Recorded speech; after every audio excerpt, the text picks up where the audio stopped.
नमस्कार, मैं अनूप दत्ता, न्यूज़ संघर्ष आज तक। दोस्तों, इन दिनों जो समाचार जो न्यूज़ सुर्खियों में छाया हुआ है, बच्चों के भविष्य से जो पढ़ने वाले बच्चे हैं, जहाँ डी ब्रेड के बच्चे, उनके भविष्य से जुड़े हुए जो प्रॉब्लम समस्याएं हैं, वो इन दिनों आप तमाम newspapers, social media, news channel के माध्यम से देख रहे हैं कैसे उनके भविष्य से खिलवाड़ किया जा रहा है, कैसे जाने कहिए अनजाने कहिए एक साजिश जिसके तहत बच्चे आज जूझ रहे हैं और भविष्य जो जिनका अंधकारमय लग रहा है। इनके अलावा एनिम्स के मुद्दे हैं, आईटीआई से रिलेटेड मुद्दे हैं। इन तमाम बातों पे चर्चा करने के लिए आज हमारे साथ मौजूद है हमारे फाउंडर प्रेसिडेंट प्राइवेट मजदूर संघ और फाउंडर प्रेसिडेंट राज्य कर्मचारी महासंघ और हमारे बीजेपी के पुराने वरिष्ठ कार्यकर्ता श्री हमारे संजीव रंगैया जी। हम उनका स्वागत करेंगे। संजीव रंगैया जी, आपका स्वागत है हमारे न्यूज़ चैनल में।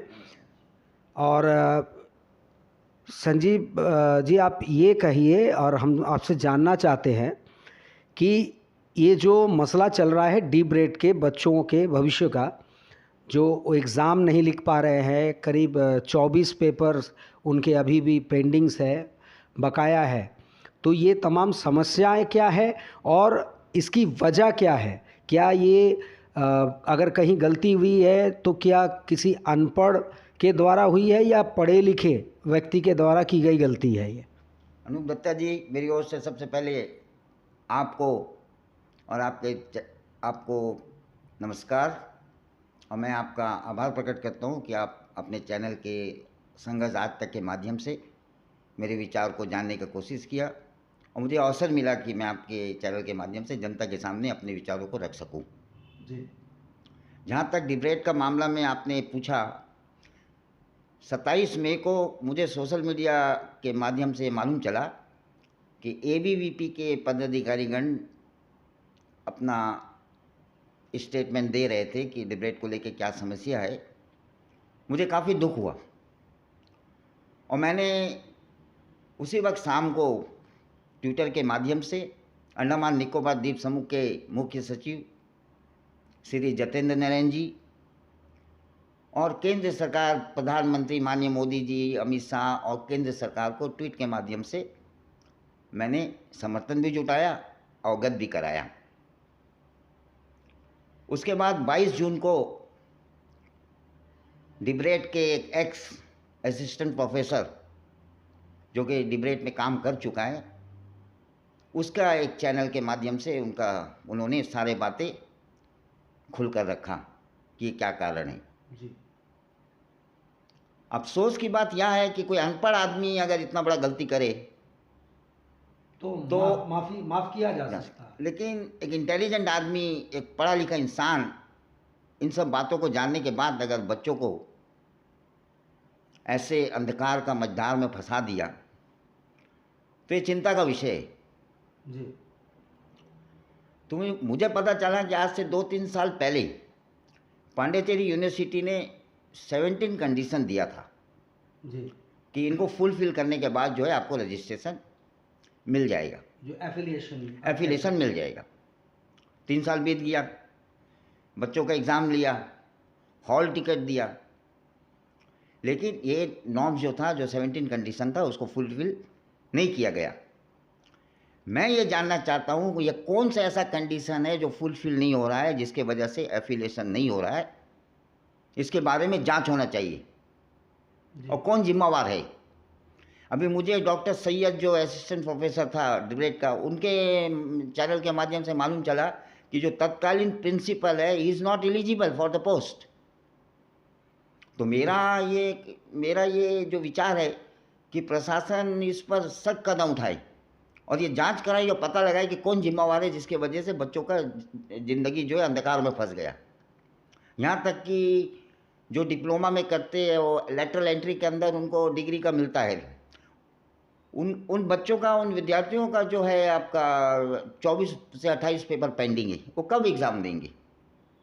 तो मेरा ये विश्वास है प्रशासन के ऊपर, और दीप समूह के मुख्य सचिव जी भी दीप के विकास को लेकर, यानी बच्चों के उज्जवल भविष्य को लेकर अच्छा कदम उठा रहे, अच्छा काम कर रहे।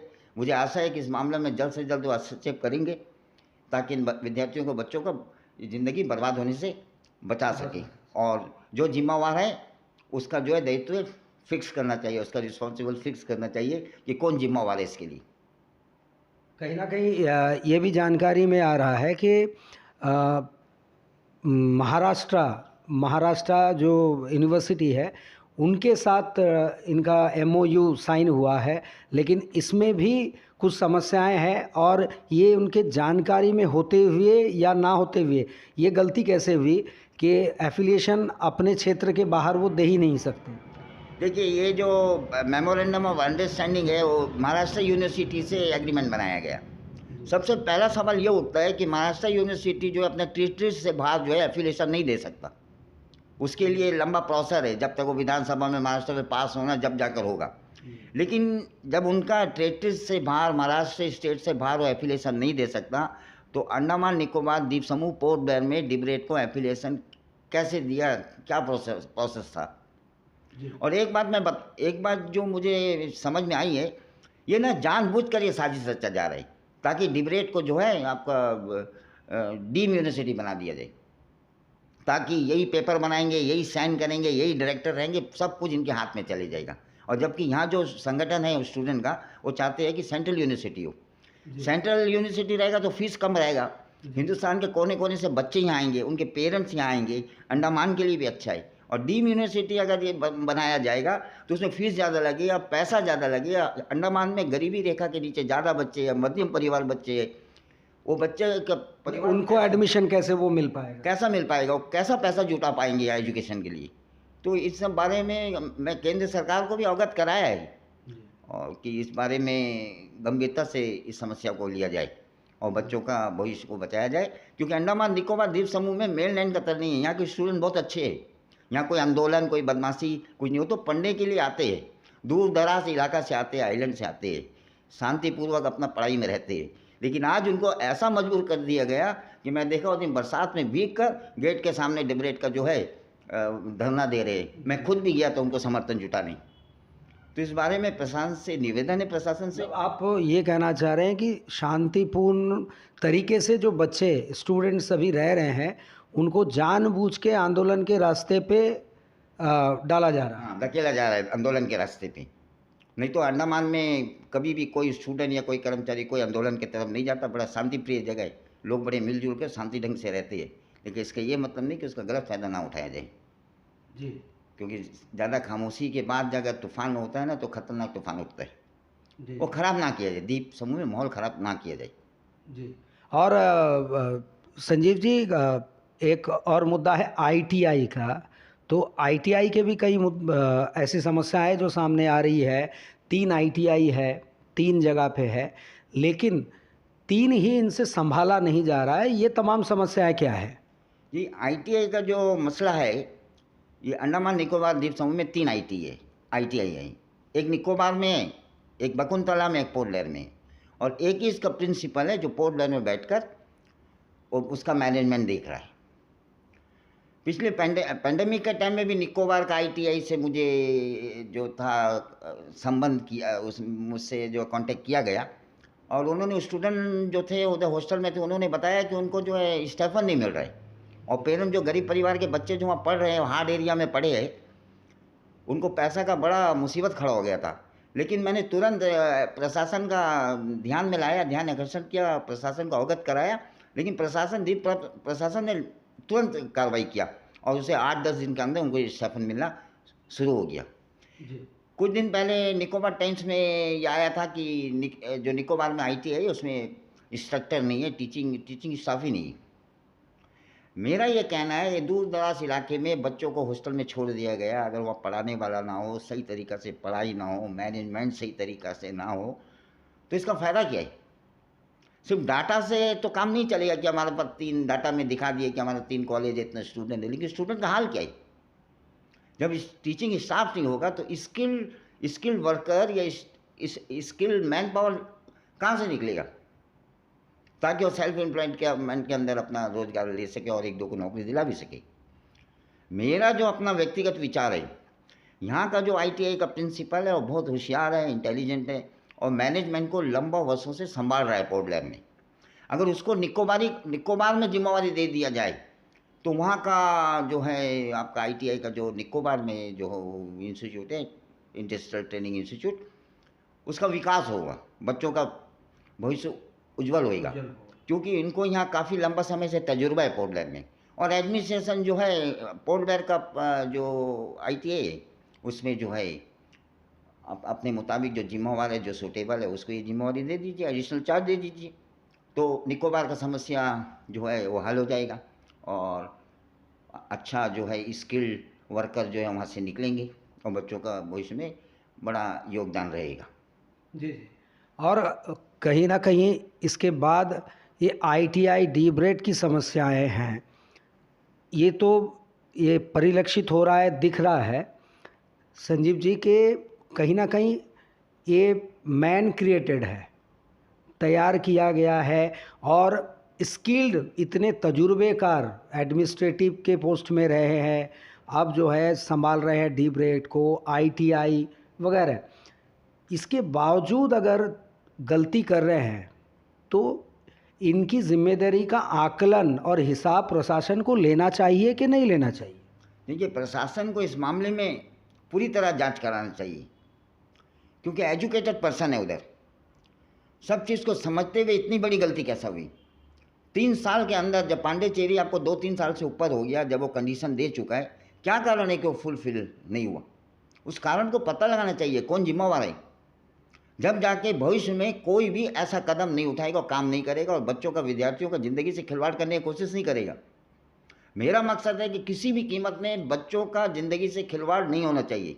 लेकिन यही तमाम अफसर जो है संजीव जी, देखा गया है आमतौर पे अपने बच्चों को या अपने रिश्तेदार के बच्चों को बाहर के अच्छे यूनिवर्सिटी में पढ़ाते हैं और ठोक बजा के ये पूरी जानकारी हासिल करते हैं कि एफिलिएटेड है कि नहीं है, सर्टिफिकेट के मान्यता है या नहीं है, लेकिन अपने ही इंस्टीट्यूशन में इस तरह का रवैया और गैर जिम्मेदाराना रवैया, जिसके कारण से हमारे अंडमान निकोबार के पूरे बच्चों को, स्टूडेंट्स के भविष्य से खिलवाड़ कर रहे हैं ये। तो क्या आपको ये नहीं लगता है कि ये बिल्कुल ही गलत है और ऐसा नहीं होना चाहिए? अनूप जी, आपने का बात से मैं पूरा तरह सहमत हूँ। जब अपने बच्चों का सवाल उठता है तो कॉलेज को हर तरफ से ठोक पीट कर देखा जाता है कि किस यूनिवर्सिटी से इसका एफिलिएशन है, कॉलेज का क्या हाल चाल है, पढ़ाई होता है या नहीं, रजिस्ट्रेशन पक्का है या नहीं, ताकि उनके बच्चों का ज़िंदगी खराब ना हो जाए। लेकिन दुख का बात है कि यही द्वीप समूह के लोग हैं जो यहाँ पे टीचिंग स्टाफ है, लेकिन हमारे द्वीप समूह के बच्चों के साथ खिलवाड़ कर रहे हैं। क्या इनका जिम्मेवारी नहीं बनता कि जब अपने बच्चों के लिए सोच समझ के ठोक पीट के जब उनका एडमिशन कराते हैं तो यहाँ के बच्चों को भी एडमिशन कराने से पहले हर चीज़ को ध्यान देना चाहिए, ताकि इन बच्चों का ज़िंदगी बर्बाद ना हो। कई सरकारी कर्मचारी है, कई मध्यम परिवार है, बड़े मुश्किल से माँ बाप जो है पैसा जुटाकर अपने बच्चों को पढ़ाने के लिए यहाँ भेजते हैं। यहाँ धरना देने के लिए नहीं भेजते ना माँ बाप भेजते ना, तो विद्यार्थी को चाहते हैं कि हम ये कदम उठाएं, लेकिन उनको मजबूर किया गया है। और मैं इस मामले में केंद्र सरकार को भी मैं अवगत करा रहा हूँ सारा बात, कि वहाँ से सख्त कदम उठाया जाए और जांच कराया जाए कि कौन जिम्मेवार है। और कहीं ना कहीं संजीव जी, हमें याद आ जाता है, स्मरण होता है कि वहाँ प्रधानमंत्री जी एक और परीक्षा पे चर्चा इस विषय पे कहते हैं और इतने सीरियस हैं इस मुद्दे पे। प्रधानमंत्री जी खुद बच्चों के भविष्य के लिए परीक्षा के विषय पे चर्चा करते हैं पेरेंट्स से और बच्चों से, और यहाँ पे परीक्षा को बिगाड़ने पे लिए चर्चा नहीं, खर्चा ज़्यादा हो रहा है। आपको ये लग रहा है? बिल्कुल आपने सही कहा, हास्यास्पद है। बिल्कुल हास्यास्पद है, आपने बिल्कुल सही कहा।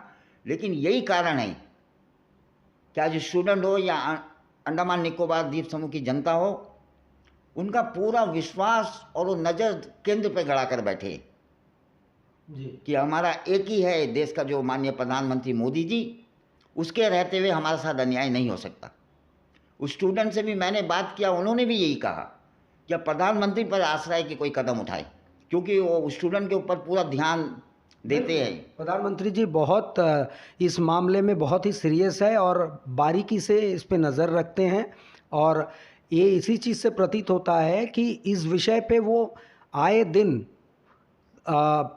इस बच्चों के लिए स्ट्रेस कम करने के लिए, बच्चों की पढ़ाई किस तरीके से हो, किस तरीके से हो, इन तमाम विषयों पे वो चर्चा करते हैं, और यहाँ बिल्कुल उलट है। मैं बिल्कुल ये सारा चीज़ जो है मैं ट्वीट के माध्यम से केंद्र सरकार को अवगत कराया है। 3 या 4 बार मैंने इस मामले को लेकर ट्वीट किया है, और मुझे आशा है कि केंद्र जो है इसमें हस्तक्षेप करेगा, और मुख्य सचिव जी से भी द्वीप समूह का पूरा विश्वास है कि वो इस मामला में बच्चों का भविष्य को बचाने के लिए कोई ठोस कदम उठाएंगे। मुझे पूरा विश्वास है, क्योंकि मैं कुछ दिन से देख रहा हूँ, चाहे वो चीफ सेक्रेटरी मुख्य सचिव जी हो, चाहे आपका साउथ अंडमान का डिप्टी कमिश्नर सुनील आचीपाका जी हो, मैं देख रहा हूँ द्वीप का विकास के लिए और लोगों का उज्जवल भविष्य के लिए वो कई कदम उठाए हैं।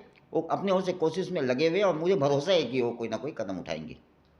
और इसके बाद हम एक विषय जो हमारा शेष है, वैसे तो काफ़ी विषय है, बहुत सारे डिपार्टमेंट्स हैं, आमतौर पे उन पे समस्याएं गंभीर है, छोटे मोटे हैं।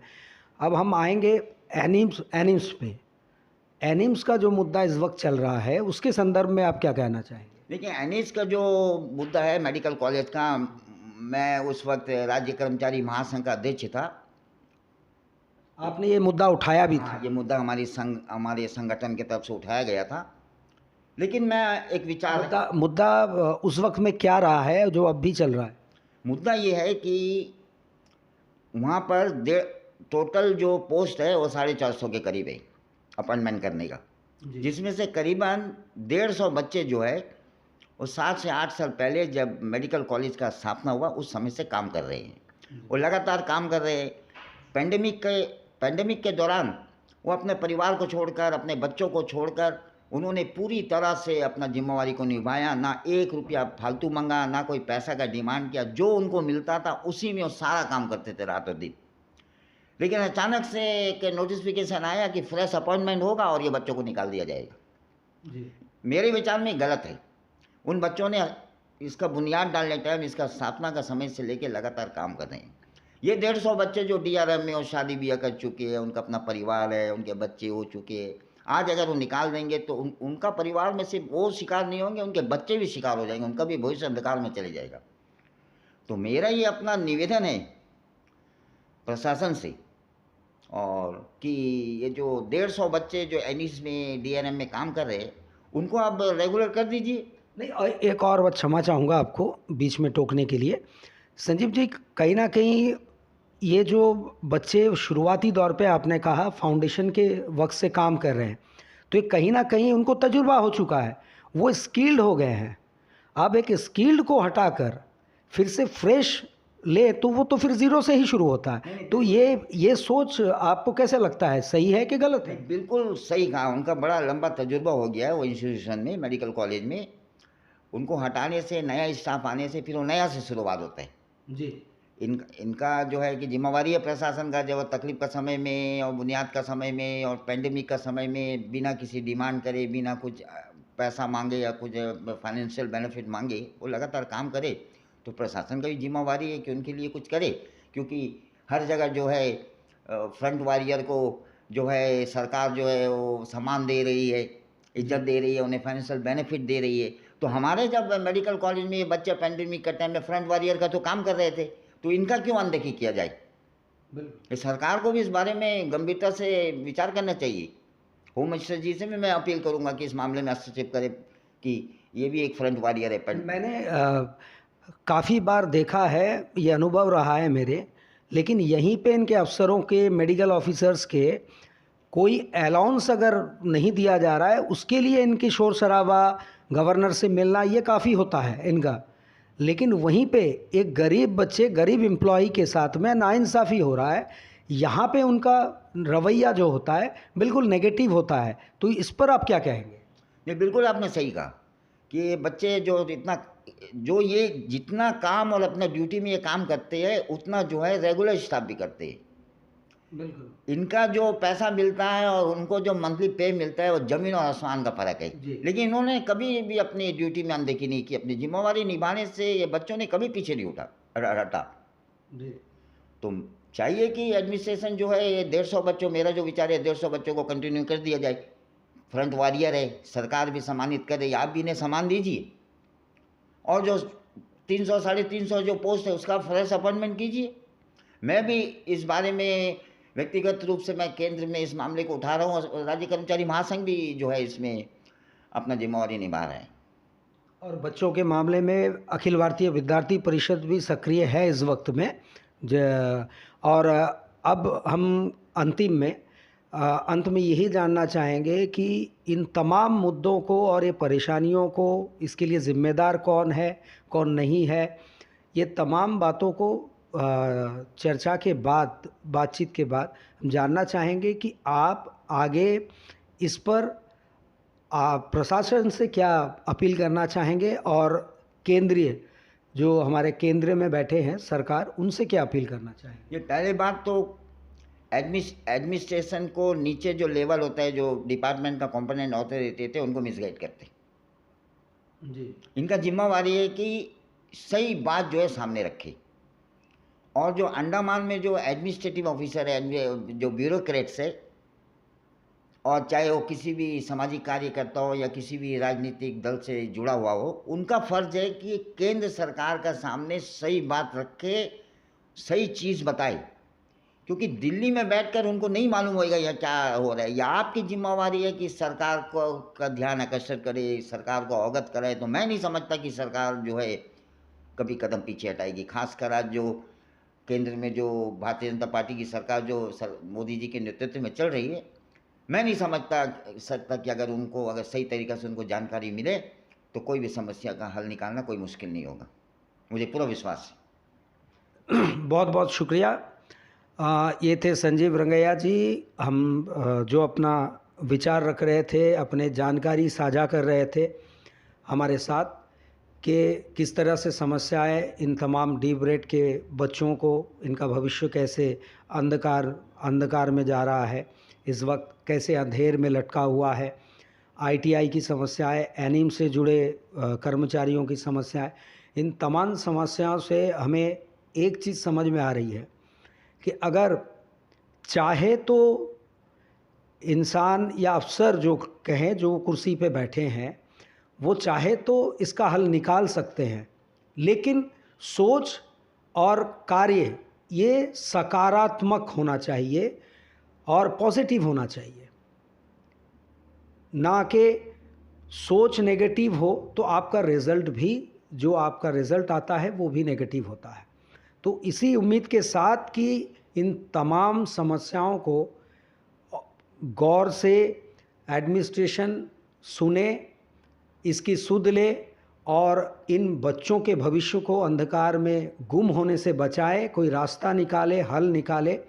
संजीव रंगैया जी को हम इतना ही कहेंगे कि आप अपने काम, अपना कर्तव्य लगातार करते रहिए और इस क्षेत्र में आगे बढ़िए, ताकि आपकी समाज सेवा को बिल्कुल लोग याद रखें, ये बच्चे याद रखें।